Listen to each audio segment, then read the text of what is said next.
Sir ये सारा जो इन्वेस्टमेंट का इवैल्यूएशन जो है वो रिटर्न्स के ऊपर होता है और परफॉर्मेंस के ऊपर होता है और कंपैरिजन का जो एटीट्यूड है, तो ये आपको नहीं लगता है कहीं ना कहीं ये गलत है, राइट? आप यही कहना चाहते हैं? तो एक्चुअली डिटेल में आप समझा सकते हैं किस तरीके से इसको चेंज करना चाहिए? तो बेसिकली क्या है ना, हाई रिटर्न है ना, एक फैड है, फैड जैसा मतलब जीन्स का एक फैड होता है, या लोगों का मतलब हर एक कल्चर में एक कुछ एक फैड होता है। मतलब आदमी फिर सोचता नहीं है, देखता नहीं है, सब अपना फॉलो करते हैं। एक ने जीन पहना, फाड़ दिया जीन्स को, तो सब लोग फाड़ना शुरू करते हैं। तो बेसिकली ये फैड है। अभी क्या ये सही है गलत है? हाँ, अगर आपको फ्यूचर में उसका कोई इम्पैक्ट नहीं, अभी आपने जीन मतलब नीज पे फाड़ा या थाइज पे फाड़ा या नीचे फाड़ा, उससे कुछ बहुत फ्यूचर में फर्क होने वाला नहीं है। तो मुझे लगता है जब ये चेसिंग या ये फैड को जब लोग चेस करते हैं ना, अगर उसका लॉन्ग टर्म में इम्पैक्ट नहीं होता है तो कोई प्रॉब्लम नहीं। बट बेसिकली क्या होता है, इन्वेस्टमेंट जैसा इतना, मैं उसको कहूँगा बहुत ही सेक्रेड है। इन्वेस्टमेंट ये बहुत ही सेक्रेड है, बहुत ही इंपॉर्टेंट है। और आपका फ्यूचर का पूरा जो आप निर्भर रहेंगे या इंडिपेंडेंट रहेंगे, फाइनेंशियल फ्रीडम तो दूर की बात है। पहला चीज तो कितने लोग डिपेंडेंट हो जाते हैं, अपने बच्चों के ऊपर डिपेंडेंट हो जाते हैं। वो सोचते हैं मेरा बच्चा है ना, वही मेरा एसेट है, और वो गलत सोचते हैं। जैसे रेमंड के केस में आपने देखा, इतना बड़ा लेवल पे भी अगर इतना बड़ा संपत्ति होने के बाद भी बच्चा जो है वो ऐसा कुछ गलत काम कर लेता है, तो बच्चों के ऊपर डिपेंड होना जरूरी नहीं। मैं तो हमेशा सोचता हूँ कि बच्चों को फ्रीडम होना चाहिए, उनका लाइफ, अपना लाइफ उनको जीना है, उनके ऊपर हम बोझ बन के नहीं रहना चाहिए। इनफैक्ट मुझे लगता है कि जब हम लोग रिटायर हो जाते हैं ना, तो हमको देना बैंक होना चाहिए, लेना बैंक नहीं होना चाहिए। अगर देना बैंक होते हैं ना, आपका रिस्पेक्ट बहुत रहता है। मतलब मैं खुद देखा हूँ मेरे बच्चों का, क्योंकि मैं देना बैंक हूँ, तो ऑब्वियसली मतलब रिस्पेक्ट ज्यादा है, एक अलग लेवल का रिलेशनशिप होता है। थोड़ा समय में भी, अगर थोड़ा समय भी आप डिपेंडेंट रहते हो, तो भी मैंने देखा है कि वो सिचुएशन बहुत ही मतलब बहुत एम्बैरेसिंग होती है। तो मुझे क्या लगता है कि बच्चों के ऊपर डिपेंड नहीं होना। बच्चा एनीवे हेल्प करेंगे, ऐसा नहीं, मैं ये नहीं कह रहा हूँ, बट बच्चों के ऊपर डिपेंड रहना जरूरी नहीं है। और क्या है ना, ये कंपैरिजन जब हम करते हैं, तो कंपैरिजन से क्या होता है ना, हमारा खुद का गोल अलग है, हमारा खुद का डेटा अलग है, हमारा खुद का एस्पिरेशन अलग है। हम डिसिप्लिन है कि इनडिसिप्लिन है हमको पता नहीं है, सामने वाले का स्टोरी हमको पता नहीं है। तो मोस्टली कंपैरिजन करने से ना, तो लोग क्या करते हैं, अरे उसने किया तो सब उसके पीछे भागते हैं। मुझे क्या लगता है, हर एक इंसान को अपना खुद कहाँ है। जैसे मैं यहाँ से पुणे जा रहा हूँ और पुणे में मेरे आगे 25 किलोमीटर एक गाड़ी और एक आगे 50 किलोमीटर है। अब मैं उनको कंपेयर करूंगा तो मेरे को ऐसा दिखने में नहीं, गाड़ी में तो पता चलता है, बट अदरवाइज मेरे को ऐसा दिखने में पता नहीं चलेगा कि आप आगे है कि पीछे है ना। तो बहुत सारे लोग गोल के नजदीक है, बहुत सारे लोग गोल से बहुत दूर है। अब जैसा एक जो छोटा सा टीचर है, कोई उसको सडनली पता चला कि वो 200 करोड़ का मालिक है, क्योंकि उसका शेयर्स था, वो सडनली ओपन इसमें आ गया। तो इंसान कंपेयर करने से क्या होगा, अपना खुद का रास्ता भटक जाएगा। और हमको दूसरे लोगों के हिसाब से हमको करना चाहिए।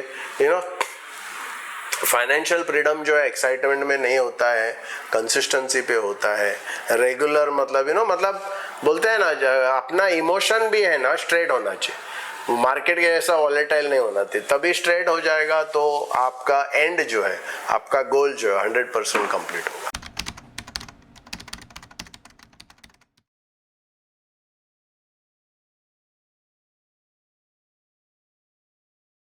तो सर जिस तरीके से आप बात कर रहे हैं, मतलब डिसिप्लिन जो है वो ज्यादा इंपॉर्टेंट है रिटर्न से, यही कहना चाहता हूं। हाँ।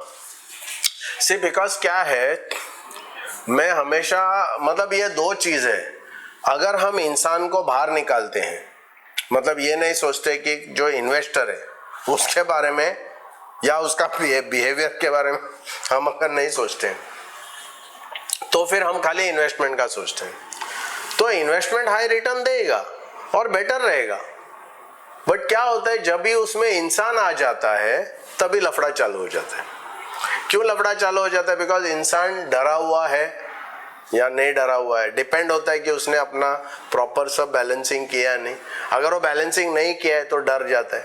जैसा किसी ने कहा था कि एक सर्वे हुआ था और रिसर्च हुआ था, उसमें क्या पता चला कि सबसे जो हाईएस्ट वेल्दी वाले हैं ना, वो लोग ज्यादा वेल्दी बनते हैं, क्योंकि जब वो लोग इन्वेस्टमेंट करते हैं वो बहुत ही हाई रिटर्न में इन्वेस्टमेंट करते हैं, रिस्क लेते हैं। अच्छा, वो रिस्क क्यों लेते हैं? उसको मालूम है उसमें से गिरेगा तो भी उनका जो वेल्थ है ना वो स्टेबिलिटी फैक्टर बन जाता है। बाकी जो नॉर्मल हमारे जैसे मिडिल क्लास जो लोग हैं, हम किसके ऊपर गिरेंगे? अगर गिरेंगे तो एक ट्रपीज का जैसा नेट होता है, वो गिरेगा तो उसके ऊपर गिरेगा।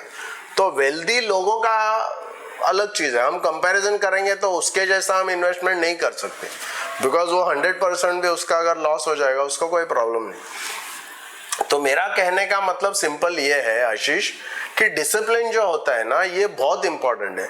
और मुझे लगता है कि एडवाइजर ने ये सोचना चाहिए कि कितना इंपॉर्टेंट है। अगर आपके पास डिसिप्लिन नहीं है, अगर आप डरते हैं, और अगर आपके पास कैपिटल नहीं है, वेल्थ नहीं है, तो आप डरेंगे। तो डर तो है, और जैसे मैंने कहा बहुत ही कम ऐसे इंसान है, 20% लोग हैं, 25% लोग हैं जो डिसिप्लिन्ड है। तो आप अगर हाई रिटर्न एक इनडिसिप्लिन के हाथ में देंगे तो गोल अचीव नहीं होगा। वेरएज अगर लो रिटर्न या मीडियम रिटर्न एक आप डिसिप्लिन्ड और कंसिस्टेंट बंदे को देंगे तो भी उसका कॉर्पस अचीव हो सकता है। तो कॉर्पस अचीव होने का रिटर्न के ऊपर डिपेंडेंट नहीं है, जितना रिटर्न के ऊपर डिपेंडेंट है उससे ज्यादा डिसिप्लिन के ऊपर है। और जैसे मैंने आपको बताया था, ऑलरेडी हमने डिस्कस किया कि एक बंदा ए है, बंदा बी है, कि वो विदाउट रिटर्न बट कंसिस्टेंटली वो अगर पैसा डालता है तो कंसिस्टेंसी ऑलवेज हाई रिटर्न को बीट करती है, डिसिप्लिन ऑलवेज हाई रिटर्न को बिल्ड करती है। स्टेबिलिटी से आप तूफान में मैनेज कर सकते हो। तो मुझे लगता है डिसिप्लिन और हाई रिटर्न ये दोनों एक दूसरे से मतलब अलग है। आपको डिसिप्लिन रहेगा और हाई रिटर्न रहेगा तो 14वीं का चांद हो जाएगा। बट अगर आप इनडिसिप्लिन है और हाई रिटर्न में जाएंगे तो आप डूबने का पूरा चांस रहता है। बट एक बंदा है जो इनडिसिप्लिन्ड है और मीडियम रिटर्न में अगर काम करता है, उसका जीतने का चांसेस भी ज्यादा अच्छा है। राइट। तो मतलब हमको लॉस होने का अवॉइड करना चाहिए, सिंपल। राइट।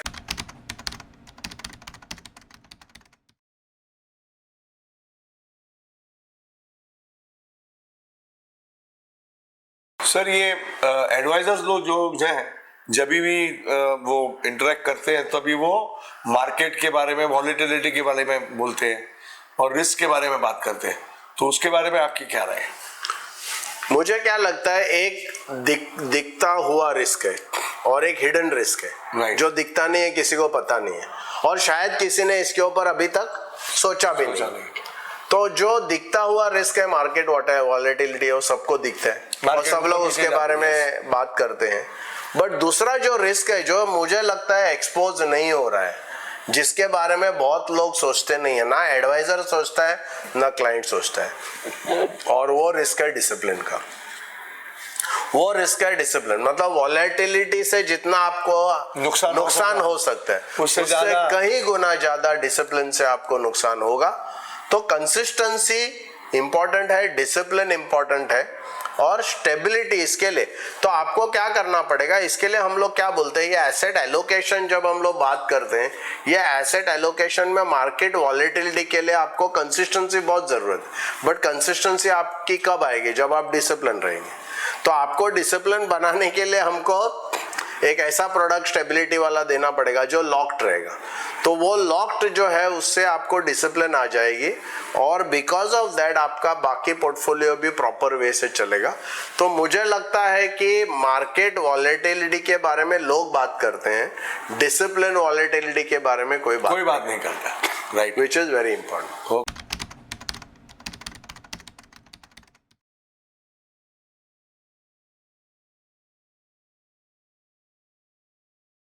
सो एडवाइजर्स लोगों को किस चीज के ऊपर फोकस करना चाहिए? देखो, यहाँ अभी जो स्लाइड हमने देखा, तो स्लाइड में मैंने क्या बताया है कि एक तरीका है आप मार्केट को टाइमिंग करेंगे कि ऊपर जाता है तो बेचेंगे, नीचे जाता है तो खरीदेंगे, जो रियलिटी है, जो एक्चुअली करना चाहिए, बट एक्चुअली बिहेवियर ऑपोजिट होता है। तो टाइमिंग को आपको बीट करने के लिए कंसिस्टेंसी लाना चाहिए, क्योंकि अगर आपका कंसिस्टेंसी है तो टाइमिंग की जरूरत आपको नहीं है। उसके साथ आपको स्ट्रक्चर चाहिए, बिकॉज स्ट्रक्चर जब रहेगा, आर्किटेक्चर जब रहेगा, स्टेबिलिटी जब रहेगा और उसमें लॉक रहेगा, इन्वेस्टमेंट लॉक रहेगा, तो फिर आपको इमोशन का सोचने का जरूरत नहीं है। डर रहेगा, नहीं रहेगा, ये रहेगा, वो सब सोचने का जरूरत नहीं, क्योंकि आपने आर्किटेक्चर बराबर बनाया है।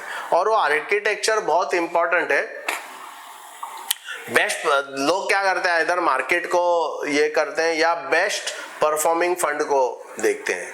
तो नॉर्मली लोगों का ये है कि वो क्या करते हैं, अपना कौन सा वेबसाइट है वो, वैल्यू रिसर्च जो वेबसाइट है, उसके ऊपर जाके देखते हैं कौन से बेस्ट परफॉर्मिंग फंड है और उसके हिसाब से इन्वेस्टमेंट करते हैं। बट उनको ये नहीं पता कि वो जो बेस्ट परफॉर्मिंग फंड है वो साइकिल के टॉप में है। हर एक फंड का साइकिल होता है, वो शुरुआत में नीचे रहता है, फिर ऊपर जाता है, फिर नीचे आता है। तो क्या करते हैं, बिना सोचे या बिना बाय डिफॉल्ट लोग क्या करते हैं, बेस्ट परफॉर्मिंग फंड में अंदर जाते हैं, जबकि वो फंड नीचे जाता हुआ दिखाई देता है। इसके लिए बहुत इंपॉर्टेंट है कि आपको फंड डिसाइड करने के पीछे नहीं जाना चाहिए, आपको प्रोडक्ट डिसाइड करने के बीच में जाना नहीं चाहिए। बेस्ट परफॉर्मिंग फंड या मार्केट का वॉलेटिलिटी को आपको ये करने की जरूरत ये नहीं है। तो आपको क्या करना चाहिए, आर्किटेक्चर बनाना चाहिए, एक ढांचा बनाना चाहिए, और वो ढांचा में कंसिस्टेंटली आप अगर करते जाएंगे तो ऑटोमेटिकली आपका जो फोकस है ना, तो एलोकेशन से आपका प्रिडिक्शन ये हो जाता है। बिकॉज आप एलोकेशन करते हैं तो आपको प्रिडिक्ट करने की जरूरत नहीं कौन सा फंड परफॉर्म करेगा नहीं करेगा। आप जब स्ट्रक्चर लाते हैं तो आपका इमोशन, देखो मोस्टली बिहेवियर में इमोशन है और इमोशन बीच में आना नहीं चाहिए। तो इमोशन नहीं आने के लिए स्ट्रक्चर अगर आप बनाते हैं तो इमोशन आ गया, एलोकेशन आता है तो प्रिडिक्शन आ गया, और उसके साथ साथ कंसिस्टेंसी आ गया, तो आपका टाइमिंग भी आप बीट कर सकते हैं। तो ये जो मॉडर्न पोर्टफोलियो थियरी है उसके हिसाब से ये 3 चीज अगर आप ध्यान में रखते हैं तो आपका कोई प्रॉब्लम नहीं होगा, आपके सब गोल अचीव हो जाएंगे। Sir you are so very right. I will just share with you कि म्यूचुअल फंड का मैं स्टडी कर रहा था। 5 साल पहले का सबसे टॉप परफॉर्मिंग म्यूचुअल फंड जो है वो करंट ईयर में नंबर 252 पे है। ओह अच्छा, जो आप बोल रहे हो वही है ना, yes, मतलब yes. कि फंड के बेस के ऊपर अगर हम नाम के हिसाब से परफॉर्मेंस के हिस्ट्री में जाएंगे तो it doesn't work. The top performing is 252। तो आप इमेजिन करो, मतलब 5 साल पहले वो टॉप पे था क्योंकि वो पीक पे था साइकिल पे। करेक्ट। अभी वो डाउन में है। Thank you sir.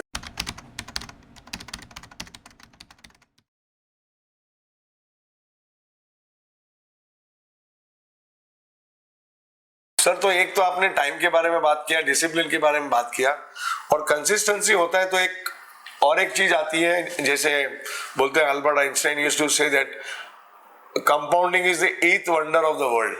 तो कंपाउंडिंग इफेक्ट की वजह से भी उसका एडवांटेज मिलता है। तो इसके बारे में आप थोड़ा डिटेल में बताएंगे। देखो क्या है ना, बार बार एडवाइजर लोग जाके लोगों को पावर ऑफ कंपाउंडिंग का बात करते हैं।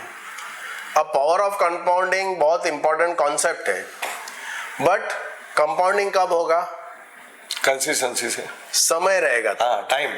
क्योंकि आपका लंबे समय तक अगर आप इन्वेस्टमेंट करते रहेंगे कंसिस्टेंटली तो कंपाउंडिंग के लिए समय की जरूरत है, राइट। अच्छा, अभी कंपाउंडिंग के लिए समय की जरूरत है और समय के लिए डिसिप्लिन की जरूरत है, क्योंकि आप लंबे समय तक इन्वेस्टमेंट कब करेंगे, जब आपका डिसिप्लिन रहेगा। और डिसिप्लिन कब आपका रहेगा, जब आपका स्ट्रक्चर रहेगा, जब आपका ढांचा रहेगा, जब आपका आर्किटेक्चर रहेगा। तो मतलब आर्किटेक्चर आपका बन जाता है तो आपके पास स्ट्रक्चर जो आर्किटेक्चर है उससे डिसिप्लिन आ जाता है। डिसिप्लिन आने से आपका टाइम आ जाता है, और बिकॉज आप टाइम देते हो आपका कंपाउंडिंग हो जाता है। बट लोग क्या करते हैं, खाली कंपाउंडिंग की बात करते हैं, स्ट्रक्चर की बात नहीं करते। बिकॉज स्ट्रक्चर और ढांचा के बारे में आप बात नहीं करेंगे तो डिसिप्लिन रहेगा ही नहीं। तो बेसिकली डिसिप्लिन, कंपाउंडिंग का रियल इम्पैक्ट अगर होना है, कंपाउंडिंग का फायदा अगर हर एक कस्टमर को मिलना है तो उसको डिसिप्लिन लाना पड़ेगा, और डिसिप्लिन लाने के लिए स्ट्रक्चर होना जो है वो बहुत जरूरत है, राइट। तो कमिटमेंट जो है ना उससे कंटिन्यूटी आ जाती है। मतलब आप जब डिसिप्लिन हो तो कंटिन्यूटी आ जाती है, कंटिन्यूटी रहेगी तभी आपका कंपाउंडिंग हो जाएगा। और एक सिंपल बात आपको मैं बोलूं आशीष, सिंपल बात, कि ये सब जो रिटर्न की बात है ना ये थ्योरेटिकल है। कोई भी कस्टमर आज तक उतना रिटर्न उसको मिला नहीं है जितना फंड को मिला है। फंड ने रिटर्न बहुत कमाया है, बट जो लोग फंड में इन्वेस्ट करते हैं वो लोगों ने रिटर्न कमाया नहीं है, बिकॉज वो लोग बाहर निकले। तो रिटर्न जो है ये थ्योरेटिकल है, प्रैक्टिकल नहीं है। डिसिप्लिन और स्ट्रक्चर है ये प्रैक्टिकल है। तो आपको थियोरी में प्रैक्टिस लाना है तो आपको ढांचा, स्ट्रक्चर, आर्किटेक्चर के बारे में बात ही करना पड़ेगा, स्टेबिलिटी के बारे में बात ही करना पड़ेगा।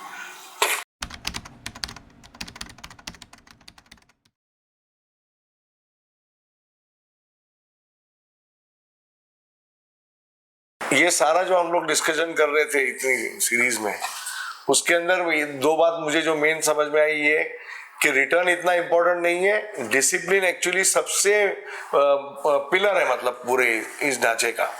तो उसके बारे में थोड़ा विस्तार से आपको अगर फाइनल थॉट आपका बताना है तो क्या बताएंगे? सो बेसिकली क्या है ना, रिटर्न इंपॉर्टेंट है, बिकॉज रिटर्न के बिगर आपका ये नहीं, कंपाउंडिंग बहुत इंपॉर्टेंट है। कंपाउंडिंग के बिगर मतलब जैसे आइंस्टाइन ने आपने बताया कि रिटर्न बहुत इंपॉर्टेंट है, बट डिसिप्लिन है ना ये सबका बाप है। आपका कंपाउंडिंग और आपका कंसिस्टेंसी तब होगा जब डिसिप्लिन रहेगा। तो डिफाइनिंग जिसको बोलते हैं ना, डिफाइनिंग पॉइंट मतलब वो क्या एक ऐसी चीज है जो ये पूरा फाइनेंशियल फ्रीडम का ढांचा है, या सब पूरा फाइनेंशियल फ्रीडम का कोर जो बोलते हैं ना, कोर क्या है, उसका मेन जो एकदम इंपॉर्टेंट पॉइंट क्या है वो है डिसिप्लिन। और डिसिप्लिन आती है स्ट्रक्चर से। आप अगर एक स्ट्रक्चर बना के क्लाइंट को अगर देते हैं, एक सिस्टम बना के अगर क्लाइंट को देते हैं जो क्लाइंट फॉलो कर सकता है, उसको सिस्टम के बेसिस का आप अगर फिलॉसफी समझा सकते हो तो फिर कोई प्रॉब्लम नहीं है। सिस्टम फॉलो करने से क्लाइंट डिसिप्लिन्ड हो जाते हैं, ऑटोमेटिकली कंपाउंडिंग का प्रैक्टिकल बेनिफिट उनको मिलता है। या तो कंपाउंडिंग का थ्योरेटिकल सिर्फ ये होता है कस्टमर, आज तक आप देखो इवन म्यूचुअल फंड में मैं बहुत सारा फंड मैनेजर ये कहता है हमारा फंड तो सॉलिड परफॉर्म किया, बट हमारे कोई भी कस्टमर्स को उतना रिटर्न नहीं मिला जितना फंड को मिला, और वो लास्ट में ये कहता है बिकॉज इन्वेस्टर डिसिप्लिन नहीं थे। Right, simple. मतलब फंड को रिटर्न अच्छी मिलती है, लेकिन मुझे तो आखिर मुझे कितनी मिली वो मुझे चेक करनी चाहिए, और कई बार मेरे डिसिप्लिन नहीं की वजह से मुझे रिटर्न कम मिलती है। तो लोग ने स्टडी किया कि कोई भी क्लाइंट को जितना हमको फंड को रिटर्न मिला है वो क्लाइंट को नहीं मिला है। राइट, तो विच इज वेरी इंपॉर्टेंट।